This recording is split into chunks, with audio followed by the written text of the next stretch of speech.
तो बच्चों इस वीडियो के अंदर हम बात करेंगे क्लास 10th के चैप्टर नंबर 4 क्वाड्रेटिक इक्वेशन की। सबसे पहले सब छोटा सा कॉन्सेप्ट समझे। अगर अपन बात करें क्वाड्रेटिक इक्वेशन की तो उसकी जनरल फॉर्म जो होती है वो होती है हमारे पास ax² plus bx plus c equals to 0। ये इसकी जनरल फॉर्म होती है। इस जनरल फॉर्म के अंदर जो ये a b और c है ये एक कांस्टेंट और कोफिशिएंट का काम कर रहे हैं और जो x है वो एक वेरिएबल है।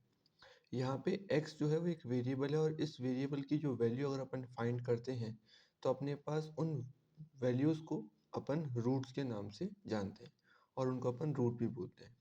ठीक है। अगर इस क्वाड्रेटिक इक्वेशन को सॉल्व करके जो रूट्स निकालते हैं तो उसके दो मेथड है। पहला है हमारे पास मिडल टर्म स्प्लिट और दूसरा है क्वाड्रेटिक इक्वेशन। ठीक है। मिडल टर्म स्प्लिट को अपन फैक्टराइजेशन भी बोलते हैं और क्वाड्रेटिक इक्वेशन का जो है या क्वाड्रेटिक फॉर्मूला जो है उससे सॉल्व करने का ये हमारे पास फॉर्मूला ये लिखा होगा। ठीक है।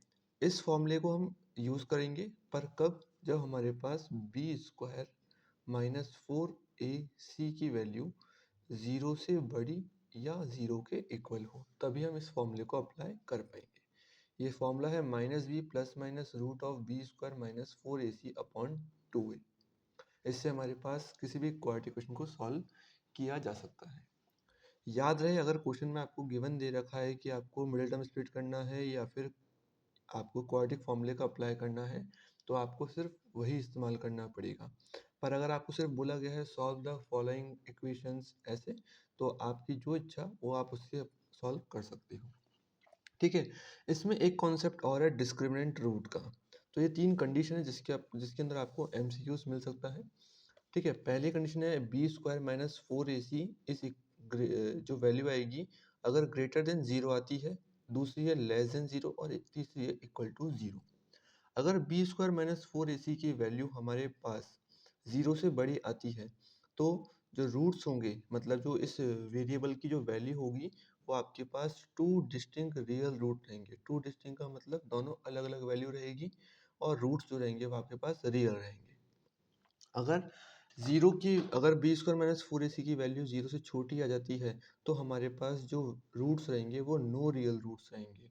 मतलब कि ऐसा मान लो रूट के अंदर ऐसी वैल्यूज को अपन सॉल्व नहीं कर पाते, जैसे रूट्स 6 आ गया, रूट 3 आ गया, ऐसे। ठीक है। तो नो रियल रूट रहेंगे। अगर b² माइनस 4ac की वैल्यू इक्वल्स टू 0 आ गई तो जो दो रूट्स आएंगे आपके वो दोनों कैसे रहेंगे, इक्वल रहेंगे। ठीक है। ये तो जो बुक के अकॉर्डिंग कॉन्सेप्ट है वो आपका इतना सा है। पर एग्जाम में आपको जो एमसीक्यूज मिलेंगे वो बेसिकली एमसीक्यूज इस फॉर्म में आपको देखने को मिलेंगे के की वैल्यू निकालने के लिए। ठीक है। तीसरी चीज एक और है कि इसमें कुछ कॉन्सेप्ट्स हैं, जो कुछ पॉइंट्स आप याद रखें ताकि आपको एमसीक्यूज जल्दी सॉल्व करने में काफ़ी हेल्प मिलेगी। देखो कि जो हमारे पास क्वाड्रेटिक इक्वेशन के जो दोनों रूट्स रहेंगे वो पॉजिटिव आते हैं। पर कब आएंगे, जब हमारे पास इक्वेशन में प्रेजेंट ए बी जो रहेंगे अगर अपोजिट साइन रहने होने चाहिए और ए और सी का साइन अगर सेम होगा तो हमारे पास दोनों रूट्स कैसे आएंगे, पॉजिटिव आएंगे। ठीक है। जैसे हमारे पास जनरल फॉर्म है ax² plus bx plus c equals to 0। तो यहाँ पे जो a और b अगर अपोजिट साइन के हैं और a और c का साइन सेम है तो दोनों रूट्स कैसे रहेंगे, पॉजिटिव रहेंगे। बोथ रूट्स नेगेटिव होंगे कब, जब a b और c का साइन क्या है, सेम है। अगर तीनों ही चाहे पॉजिटिव हो चाहे तीनों ही नेगेटिव हो तो आपके पास दोनों रूट्स कैसे रहेंगे, नेगेटिव रहेंगे।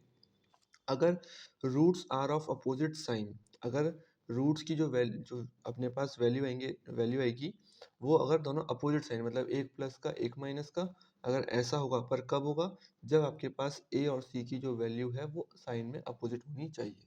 मतलब ए हमारा पॉजिटिव सी हमारा नेगेटिव, या फिर सी पॉजिटिव या ए नेगेटिव, ऐसा होगा तो हमारे पास रूट्स जो रहेंगे वो अपोजिट साइन में प्रेजेंट रहेंगे।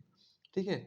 रूट्स जो रहेंगे are equal but opposite in sign, दोनों वैल्यू जो रहेगी वो इक्वल रहेगी पर उनका जो साइन रहेगा वो आपका अपोजिट मिलेगा। कब, जब हमारे पास b जो है वो 0 हो। ठीक है। और ये फिफ्थ वाला पॉइंट है, थोड़ा इंपॉर्टेंट है, इस पे एमसीक्यूज कई बार देखने को मिला है। देखो, roots are reciprocal to each other. Roots are reciprocal to each other मतलब आपके पास दोनों रूट्स एक दूसरे के रेसिप्रोकल रहेंगे, पर कब, जब आपके पास a और c की वैल्यू इक्वल रहेगी। रेसिप्रोकल का मतलब जैसे मान लो एक वैल्यू आपके पास 2 आ गई, दूसरी आपके पास 1/2 आ गई। तो ये वैल्यू क्या है, दोनों एक रूट सी है, दूसरा रूट है, पर दोनों एक दूसरे के रेसिप्रोकल हो गए। पर ऐसा कब होगा, जब हमारे पास ए और सी क्या रहेंगे, इक्वल रहेंगे। इस फिफ्थ पॉइंट के ऊपर किसी भी तरीके से क्वेश्चन बनता है तो आप एक बार इसको नोट जरूर ध्यान रखें।